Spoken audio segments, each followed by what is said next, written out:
pasando al tema, doctor, pues nos pudiera contar,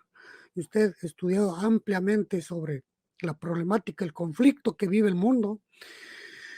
nos pudiera compartir cuántas guerras realmente existen ahorita en el mundo. Es muy difícil cuantificar, que usted me pregunte cuántas guerras hay en este momento, le voy a decir por qué. Porque los conflictos tienen diferentes magnitudes, diferentes intensidades y diferentes temporalidades. Si nos ponemos yo alguna vez hice el ejercicio por pura curiosidad de preguntar cuál fue el único año y de plantearme y de ponerme a investigar cuál fue el único año que no hubo guerra en algún lugar del mundo entre 1900 y el año 2021, y no encontré un solo año en donde no haya una guerra, ¿no? En algún lugar del mundo. Entonces, empezando por la región, por nuestra misma región, si pensamos en el siglo XIX, pues todas las guerras de independencia, hasta las invasiones de las potencias europeas. Si pensamos en África, bueno, mire, África de ser 19 colonias en el siglo XIX, ahora son 54 países, y la construcción de estados nacionales es muy sangrienta y tiene diferentes velocidades. Hay muy importante diferenciar el concepto Estado del concepto nación, porque luego nos los venden como Estado-nación, como si fuera la misma cosa, y por eso hablar de Estado es pensar en un aparato de gobierno, en una estructura, en una institución de gobierno, y pensar la nación es pensar en la población, pensar en sus diversas instituciones, pensar en su lengua, en su diversidad racial, lingüística, etcétera, etcétera, etcétera. Cuando hablamos pues de relaciones internacionales, no solamente hablamos de la relación entre gobiernos, sino también de la relación entre comunidades en diferentes niveles. ¿Por qué hago esta puntualización? Porque entonces, volviendo al asunto de cuántas guerras hay o de cuántos conflictos hay, tendríamos que empezar a pensar que no todos los conflictos son armados, aunque tienen sus consecuencias negativas para ciertas comunidades, y pensar en las guerras, pues que no todas las guerras son armadas, hay guerras económicas, guerras de propaganda, guerras comerciales. Por ejemplo, Estados Unidos está en guerra con Cuba, está en guerra con Venezuela, ya no les ha disparado una sola arma, una sola bala, pero los tiene embargados económica y comercialmente y les hace la vida miserable. Independientemente de la razón que justifique eso, que no se justifica desde mi punto de vista. Pero si ya hablamos de conflictos armados específicamente, pues mire, por ejemplo, para hablar del conflicto entre los palestinos y los israelíes, en donde todos los días hay muertos por conflicto bélico, pues habría que ir a 1897 y la construcción sionista del Estado de Israel. Para pensar en la guerra civil que hay en Siria, tendríamos que ir a los acuerdos Sykes-Picot de 1916 en el contexto de la Primera Guerra Mundial, o usted no lo han dicho tanto en la prensa occidental, porque son aliados de la OTAN, pero los turcos acaban de bombardear el norte de Irak, y la razón es que ahí hay kurdos, y para Turquía no se puede permitir que los kurdos prosperen en el norte de Irak, porque los kurdos de Turquía, a los que no les han permitido convertirse en una nación, pues se levantarían también. Entonces, esos son los tres que acabo de mencionar, son conflictos bélicos que en ocasiones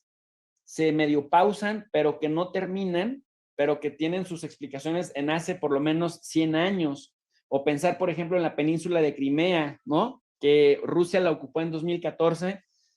pues la península de Crimea también tiene su historia. Bueno, de hecho, una de las guerras más famosas del siglo XIX, de 1853, la guerra de Crimea, entre las potencias occidentales y el Imperio Otomano más Rusia, y así sucesivamente. Acá lo que yo plantearía como un objeto de estudio es por qué, a diferencia de otras guerras que fueron también muy sangrientas y que tuvieron consecuencias incluso hasta en la manera de replantear la normatividad internacional, por qué a diferencia de otras guerras, en esta guerra se han desatado todos los demonios y se abrió la caja de Pandora. Y hay una teoría que se llama en las relaciones internacionales la teoría de la transición del poder. La teoría de la transición del poder también se puede entender en esta fábula, en esta pues historia que nos cuenta Graham Allison, Graham Allison escribe lo que se conoce como la trampa de Tucídides. Estudiando la guerra del Peloponeso, dice cómo cuando una potencia empieza a caer, cuando una potencia empieza a debilitarse y observa que hay posibles competidores que la quieren reemplazar, es capaz de morir matando. La trampa de Tucídides nos lleva justamente a cómo una potencia, en aras de evitar que otros la sobrepasen,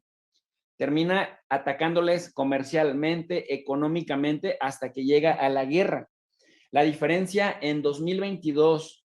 a 1920 o a 1945 es que la capacidad de autodestrucción de la especie humana aumentó 100 veces, de tal suerte que hoy un conflicto entre potencias nucleares nos podría llevar a la desaparición de la especie humana como la conocemos en la actualidad. Luego, entonces, el poder disuasivo de las armas nucleares nos lleva a que haya guerras de alta intensidad sin llegar a ser nucleares, guerras indirectas como sucedió en la Guerra Fría, es decir, fue Guerra Fría porque fue sangrienta, pero nunca se enfrentaron las potencias nucleares directamente, por eso fue fría. Y ahora, como en ese momento nos plantearon una dualidad, capitalismo versus comunismo, economía centralmente planificada versus libre mercado, democracia versus autoritarismo, entonces, y buenos contra malos, ¿no? Era la dualidad que nos planteaban en la Guerra Fría, pues parece que hoy estuviéramos regresando a esas épocas de la Guerra Fría, posteriores a la Segunda Guerra Mundial, que nos toca observar las diferentes etapas y las diferentes dimensiones del conflicto. Entonces vemos sanciones económicas a Rusia. Le dicen, también etiquetan esto como la guerra de Putin, como por ejemplo Donald Trump había etiquetado a la pandemia del coronavirus como el virus chino. Las sanciones comerciales a China. El otro que se nos está queriendo pasar, si China nos quiere pasar comercialmente, sanciones a China. Si Rusia nos quiere pasar militarmente, sanciones a Rusia. Pero si no se justifica, hay que tratar de encontrar el motivo que lo justifique. Y ese motivo que lo justifica es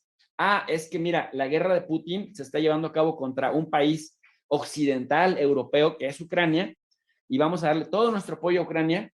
para que Ucrania resista. Pero mientras Ucrania resiste y se desangra, vamos a imponerle sanciones a ese malvado tirano, nótese mi sarcasmo, porque si nosotros logramos convencer a las audiencias y a nuestros electores de que estamos sancionando a Rusia por el bien de un aliado y porque somos los interesados en la paz democrática, que es la teoría que justifica que se le haga la guerra a un país que no se considere democracia desde nuestros estándares, entonces la gente va a ayudarnos con sus sacrificios, con el alza de impuestos que se nos viene, con la inflación que se nos viene económicamente